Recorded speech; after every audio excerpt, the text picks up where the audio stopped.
મુખ્ય રોડ છે ત્યાં સરા દરવાજાથી આવે છે અને નેશનલ હાઈવે 48 એટલે કે અમદાવાદ મુંબઈ હાઈવેને જોડતો આ રોડ છે ને અહીંયા જે પ્રકારે કહી શકાય છે મુખ્ય માર્ગો પર પાણી ફરી વળ્યા છે. દ્રશ્ય જોઈ શકાય છે કયા પ્રકારની સ્થિતિ છે, કારણ કે અહીંયાથી હજારો વાહનો શહેરમાં આવતા હોય છે અને શહેરથી બહાર મહારાષ્ટ્ર તરફ જતા હોય છે, ત્યારે મુખ્ય માર્ગો પર જે રીતે પાણી ફરી વળ્યા છે જેને લઈને વાહન વ્યવહાર પર મોટી અસર થઈ છે.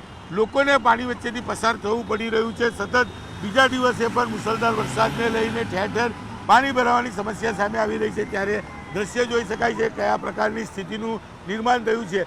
ઘૂંટણસમાં પાણી 3 ફૂટ કરતાં વધુ પાણી ભરાયા છે, ત્યારે ચોક્કસ વાહન વ્યવહારને મોટી અસર થયેલી જોવા મળી રહી છે. લોકોને આ પાણી વચ્ચેથી પસાર થવું પડી રહ્યું છે. સૌથી મહત્ત્વની વાત છે કે સુરત મહાનગરપાલિકાએ કરોડો રૂપિયા ખર્ચી પ્રી મોન્સૂનની કામગીરી કરી હતી, પણ અહીંયા પ્રી મોન્સૂનની કામગીરીના ધજાગરા ઉડતા જોવા મળી રહ્યા છે. ત્યારે બીજી બાજુ નેશનલ હાઈવે 48 તરફ જતો રોડ છે કે જ્યાં એક બેંકની ગાડી પણ ફસાઈ ગયેલી જોવા મળી રહી છે અને આ જે મુખ્ય રોડ છે તે નેશનલ હાઈવે 48ને જોડતો રોડ છે. આ સમગ્ર રોડ પર પાણી ભરી વળતા જનજીવનને મોટી અસર થઈ છે. રોડની બંને બાજુ એટલે કે હાઈવેથી સિટીમાં અને સિટીથી હાઈવે પર જતા તમામ વાહન વ્યવહાર બંધ થઈ જવા પામ્યો છે. પંકજ, આ સ્થિતિ સુરતના કોઈ પણ વિસ્તારમાં જાઓ ત્યાં જોવા મળી રહી છે.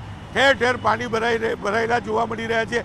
સતત અવિરતપણે વરસાદ વરસી રહ્યો છે.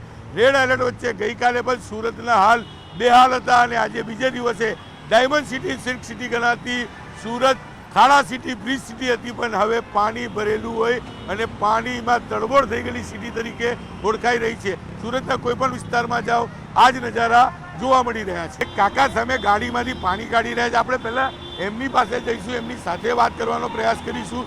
શું સ્થિતિ છે, કેટલી મુશ્કેલી છે, કારણ કે પાણી સતત વધી રહ્યું છે, પાણીમાંથી લોકો પસાર થઈ રહ્યા છે, ત્યારે કહી શકાય કે લોકોને હાલાકી પડી રહી છે. ત્યારે ચોક્કસ અન્ય લોકો સાથે વાત કરીશું. શું નામ ભાઈ આપનું? સંજયભાઈ સાહેબ. સંજયભાઈ, ક્યાં નીકળ્યા વરસાદમાં? અમે નીકળ્યા હતા થોડા અહીંયા નાસ્તા કરવા માટે નીકળ્યા. ગાડી બંધ પડી ગઈ? હા, બંધ પડી ગઈ. કેટલી હેરાન કરતી? બહુ હેરાન હતી, કેમ કે બધી જગ્યાએ પાણી ભરેલા, ફૂલ પાણી ભરેલા. થોડી વાર પહેલાં બિલકુલ પાણી હતા ને હમણાં તો ફૂલ પાણી છે બધી જગ્યાએ. બિલકુલ. પંકજ, હું ફરી એક વખત પાછળના દ્રશ્યો બતાવવા માંગીશ કે અહીંયા ફાયરની ગાડી છે, ફાયરની ગાડીને પણ મુશ્કેલી પડી રહી છે. એટલું પાણી છે કે અહીંયાથી તેને નીકળવું મુશ્કેલ છે, કારણ કે રેસ્ક્યુનો કોલ મળ્યો હોય અને ફાયર નીકળ્યું હોય તેવું લાગી રહ્યું છે. સતત સુરત ફાયર વિભાગ દોડી રહ્યું છે, સતત કોલ મળી રહ્યા છે, ત્યારે કહી શકાય કે જે પ્રકારની સ્થિતિ છે ત્યારે ચોક્કસ લોકોને મુશ્કેલીઓ પડી રહી છે.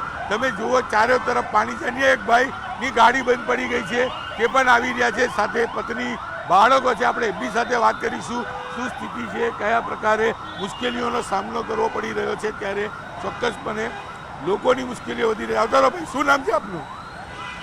નીલભાઈ, ક્યાં જતા હતા? ઓફિસે. ગાડી બંધ પડી ગઈ? ગાડી બંધ પડી ગઈ. 4 જગ્યાએ સાયલેન્સરમાં આ ડૂચો નાખીને આવ્યો, અહીંયા રહી ગયું તો ગાડી બંધ પડી. કેટલી હેરાનગતિ? ફૂલ કયો નહીં એટલી. બિલકુલ, લોકોની હેરાનગતિઓની પાર નથી, ત્યારે ચોક્કસ આ પાણી વચ્ચેથી લોકોને પસાર થવા મજબૂર થવું પડ્યું છે. ત્યારે સુરતના કોઈ પણ વિસ્તારમાં જાઓ આ જ પ્રકારનો નજારો જોવા મળી રહ્યો છે. પાણીનો નિકાલ થતો નથી, સતત વરસાદ વરસી રહ્યો છે. ત્યારે મહાનગરપાલિકાએ પ્રી મોન્સૂનની કામગીરી કરી હતી. ગઈકાલે તો કદાચ વરસાદનો વિરામ લેતા મહાનગરપાલિકાની ટીમો પહોંચી હતી પાણીનો નિકાલ કરવા માટે, પણ આજે તો મહાનગરપાલિકાની એક પણ ટીમ દેખાતી નથી કોઈ જગ્યા પર પાણીનો નિકાલ કરતા. દ્રશ્ય પંકજ જોઈ શકાય છે કેવી સ્થિતિ છે. જ્યાં જુઓ ત્યાં પાણી જ પાણી છે. જળબંબાકાર જેવી સ્થિતિના હાલ સુરતના રહ્યા છે. પાણીના દ્રશ્યો જોઈ લો, આ પાણી ભરાયા છે, લોકોને હાલાકી પડી રહી છે. મને બતાવો કે એક પણ દ્રશ્યમાં સવારથી તમને મહાનગરપાલિકાના કર્મચારીઓ, અધિકારીઓ કે છૂટાયેલા સત્તાધીશો દેખાયા હોય એવું એક પણ જગ્યા બતાવો. ચોક્કસ કાલે ફોટા પડાવવા માટે અધિકારીઓ, સત્તાધીશો અને ખુદ મેયર સુરતના રસ્તા પર ઉતર્યા હતા, ત્યારે આજે કોઈનું નામો નિશાન નથી. શું ગઈકાલ કરતાં સ્થિતિ આજે વધુ વિકટ છે? ગઈકાલે મોડી સાંજે વરસાદ શરૂ થયો હતો અને માત્ર 2 કલાક વરસાદ પડ્યા બાદ પાણી ભરાયા હતા.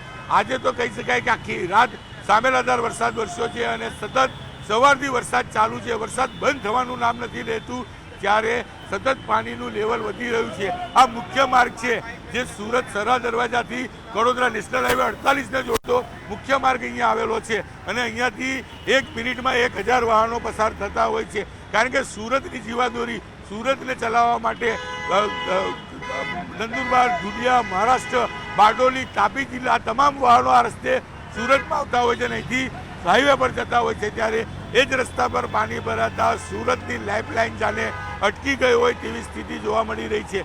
જ્યાં જુઓ ત્યાં માત્ર પાણી જ પાણી છે, એટલે કે વરસાદ અવિરતપણે વરસી રહ્યો છે અને વરસાદને લઈ કહી શકાય સુરતના હાલ બેહાલ જોવા મળી રહ્યા છે.